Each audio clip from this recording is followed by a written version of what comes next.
Hey, I'm Rob for JTLpodcast.com. This is my first impressions of Keyforge, a game you probably heard of. It's a one-on-one fighting game with cards where you're trying to gain ember to forge keys, hence the name Keyforge. First person to forge 3 keys wins, and each deck is unique, so every deck you ever buy will be different from somebody else's deck, and you're stuck with it. You're not allowed to deck build and change cards in those decks because all the backs of the cards are unique as well. So there's the back of the deck that I've played with, the Mister of Darkwick, because I was recommended somebody when I did an unboxing of my Board Game Geek Secret Santa. Somebody saw the deck list for this deck and said, hey, that's a pretty good deck. And there it is, in case anybody wants to see it. It's got 3 of these Elix Dominators, whatever they're called, which are big and mighty, and it's got some good disc combos as well. If you know the game better than me, then please let me know what all that means, because I've only played it once, hence the first impressions video, because I haven't been anywhere where anyone else has played it, which is always a problem with these kind of games. Now I could let them play with one of my decks, but then you're playing with 2 players, which I don't like doing in game days. Anyway, I'm rambling. Let's take a look at the game and how it plays. Alright, so we look at the deck, you get one of these cards. This card is good. Not only does it remind you what the name of your deck is and what the art on the back of your cards is, it also tells you what your 3 houses are. Now, all the decks are made up of 3 different houses. This is Dis, Mars, and Shadow, so I'm going to put that over there. And then you have your deck, as I showed you earlier, and they've got all the different types of cards, all the different houses.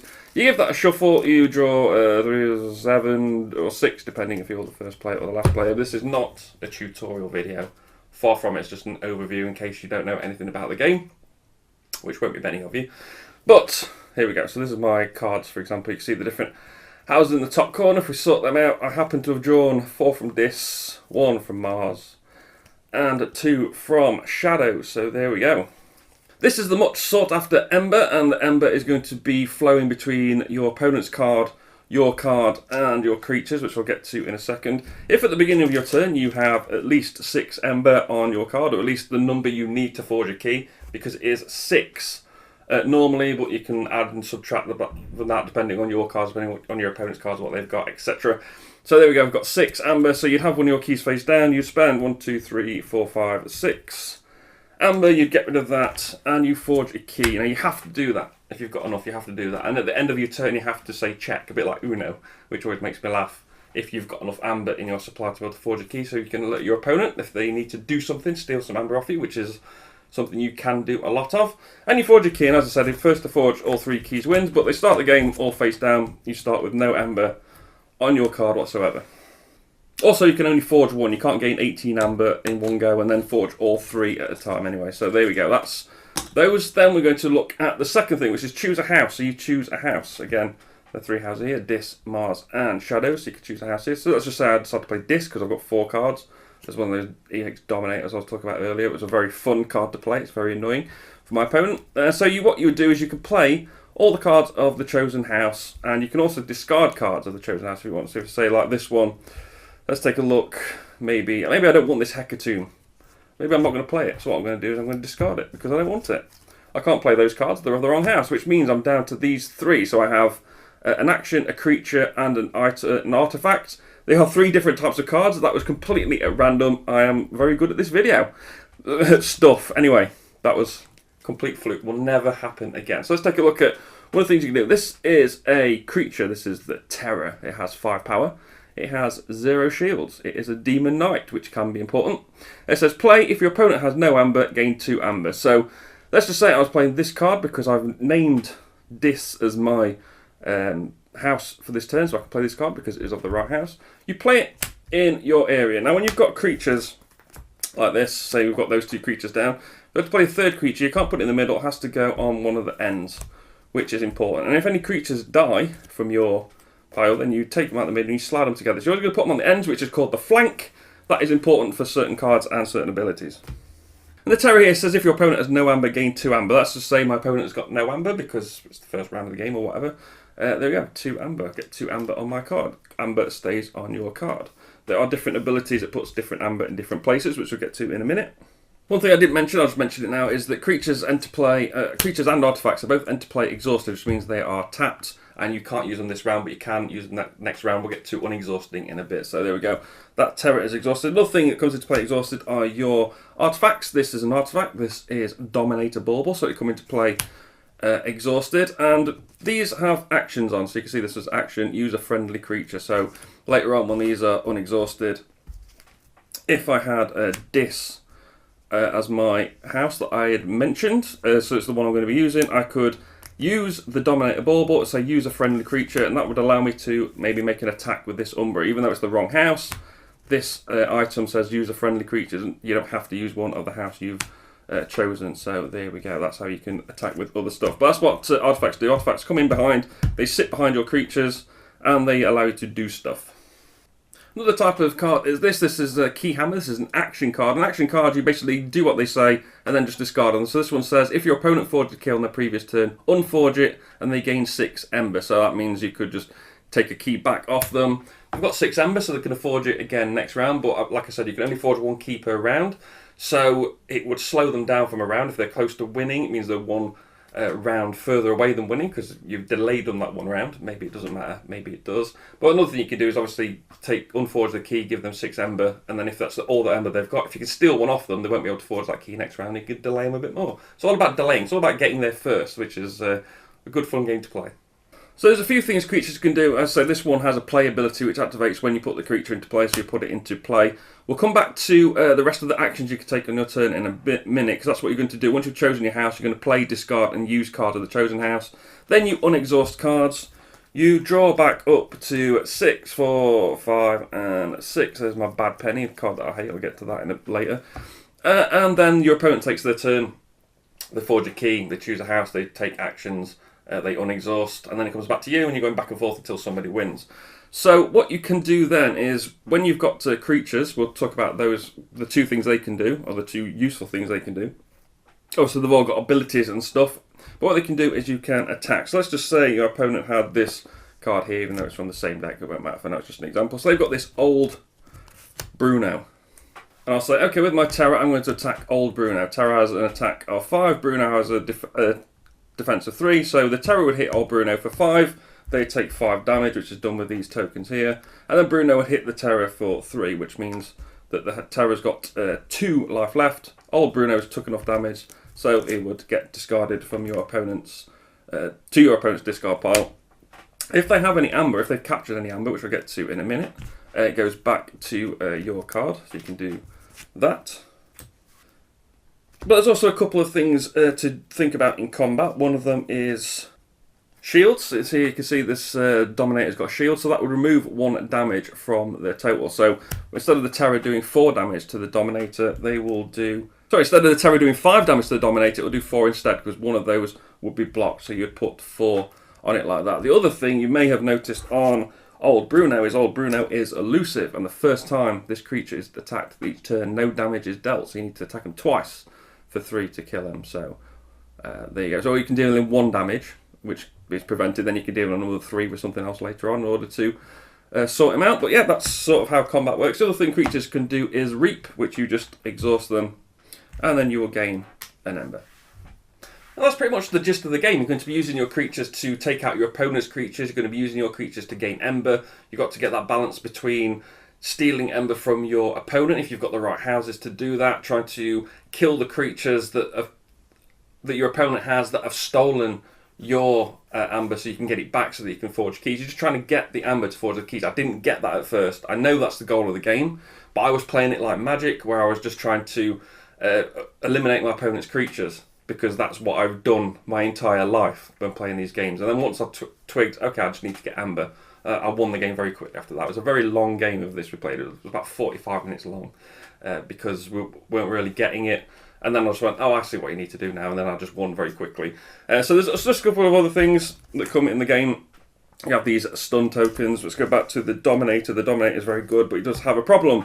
He has taunt, so this creature's neighbours cannot be attacked unless they have taunt. So if he's in the middle, like this, you can't attack these 2 creatures because he has taunt. That's taunt. There's also skirmish. There's loads of other keywords as well. I'm not going to go into them here. But the Dominator enters play stunned. So what you would do is you put him into play, and he will be stunned. Now you need to use him in order... Next time you use him, you just take the stun token off, nothing else. And then after that, he's ready to attack with his big 9 power and 1 shield. Very good card. And the other thing as well, some cards are going to give you power, and you just put those underneath as well, like that. The only other card are the upgrade cards. That's the other type of card you can play. You would play them onto a creature, and in this case, it says Dust Runner. This creature gains Reap Steal 1 amber. So when you reap with this creature now, instead of gaining an amber from the supply, you take one from your opponent. That's pretty much it. Obviously, no way a tutorial, far from comprehensive. There's a lot of keywords, a lot of things you can do. A lot of different stuff you can do in combat, a lot of combat tricks, a lot of the different card abilities, just like any other sort of collectible, even though it's not really collectible, a game. There's so much to go into that to make this anywhere near comprehensive would take too long, and quite frankly, I don't want to do that. I just want to tell you what I think. I like it. It's nice having these different cards that you have all these different abilities, and you're not building the perfect deck because there's no deck building. You get the deck that you're given. So I'm just going to play with this deck. I've played this deck before, and I enjoyed it. Let's look at Bad Penny, because Bad Penny was annoying. Bad Penny, when she's destroyed, return Bad Penny to your hand. Now, your hand is very important. You've got a hand limit of 6.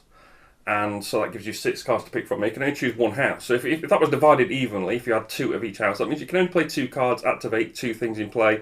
You can discard some cards as well. You can bring cards back from your archive, which is a whole other thing I don't really want to get into. You can just bring cards back from your hand, just know that. But what you're looking at here is, having this hand of 6, very important. There's also this, which is the chains, which is fairly important. So you start off on 0 chains. And then you can gain them through various ways. I know there's various ways outside of the game you can gain them. You can bid for decks and stuff. I'm not going to go into that. I'm just going to look at cards like this. So this is Gateway to Dis. Play, destroy each creature, gain 3 chains. So if you're behind on creatures, or your opponent's got a lot of creatures, or they've got a lot of creatures that's stolen your ember, and you want to get rid of them, you can then just play this card. Get rid of them all, no problem. But you gain 3 chains, so you go 1, 2, 3. So now my hand limit is now 5.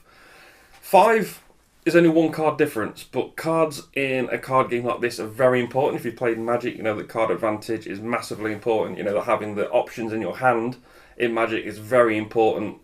The more cards you get, the more cards you see, the more chance you get the cards you need in specific situations. So the more cards you've got, the more chance you've got of doing that. And when you're limiting your hand size, you're not drawing through your deck as quick. You're not reaching those decent cards because you're not deck building in this game. You might be getting the cards you don't need, or the cards you don't want, or the card you don't like, because you might play a specific way, or you might have a certain plan in mind of what you need to do, and you know there's a card in there to get it, but you're not going to get it because it's too far down, you're not drawing those cards. So getting your hand limit reduced is really bad. So if I play that card another time, even though it might have got me out of trouble, it might have got me out of a lot of trouble, I'm now still drawing -1 card. I play it again, or if I play something else that's maybe 1 chain, I'm now drawing 2 fewer cards. So 4 cards in hand isn't much, and you can get up to -4. 2 cards in hand, what are you going to do with that? So while some of these cards are really powerful, they are balanced with this chain thing, which is really cool. Just a mechanism that I like. So let's talk about these issues. So this is the deck that I chose to play with in my first game because I was advised to. It's got some decent cards. I like these Dominators, as I mentioned. It's got a good combination with the Dis. I can't remember what it was. There is I'll put all discards in my graveyard or something, and then use a card to bring them all back.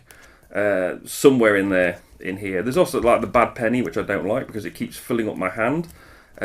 So that was a card that I wouldn't put if I was building this deck from scratch. If I was going on the internet buying singles like I used to in Magic the Gathering, if I've just dropped a load there, I wouldn't put Bad Penny in my deck unless I had a reason to. There was Squee, I believe, from Magic. I think that was his name. It was a goblin. He kept coming back to your hand, and you could use that. It was like a resource. It was a currency, and you could discard Squee to pay for another card ability, and then Squee would come back to your hand, so you can discard him again to pay that card ability as well, which was good. Or you could get Squee back to your hand. I can't remember how Squee works, but that's how that works. So with Bad Penny, it does that. If you've got something that says discard a card to do this, you can discard Bad Penny. Bad Penny comes back to your hand. You can keep discarding Bad Penny, even though you're drawing cards all the time, so it's not as bad because you're always drawing back up to your hand limit, I suppose. So maybe this is a bad example, but I'm going to keep it. I'm going to keep it in. I do have a card that says remove a card from the game. I think it's called Purge. Let me check my notes. Purge, remove from the game. So I can purge a card. I purged Bad Penny because what's she going to do? She's not very good anywhere else. That stopped me purging a card that I might need later on. So that was good. So that's one talking point there, is the randomization of the decks. Is it good? I keep thinking, well, no, because I'm looking at this deck and I want to make it perfect. I want to do what I did in Magic. I want to have 3 of the Dominators. I want to have 3 of this and 3 of that. And then I see myself reading the spoiler list of all the cards. I see myself finding the perfect deck that I like. And then I see myself going on eBay and spending too much money on singles. And I think, yeah, I'm quite glad it is like this. I've got 7 decks. That's enough. I've only played this one. I've got decks of all kinds. There's a mass trade going on at the moment. I'm trying to get one because I've seen one that's quite good. It reminds me of Slivers from the Magic the Gathering days, where one card is like a queen, makes all the others more powerful. All the other of that certain types more powerful, which is good. Yeah, I really like this game. I don't know what you think. Oh, yeah, one thing I want to talk about is the components. So this is the starter box. This is the starter box. But you get in there, you get one of these chain things that marks your chain. You get some amber. You got some rune tokens. You get a pile of these +1 power cards and a pile of these stun cards. You also get the keys. You get enough for 2 players. It's expensive for what it is. For what you get. You get 2 decks that are the same in every box that you use as like a demo game.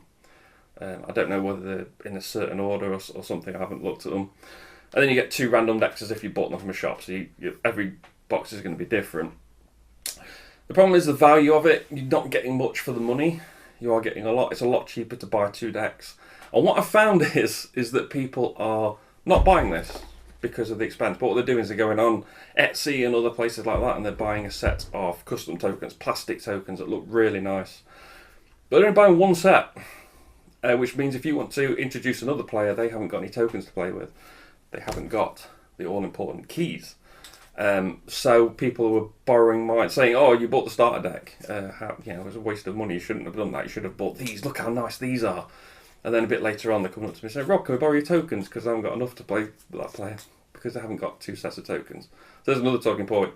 Is the starter set worth buying? What does a starter set not come with? A rulebook.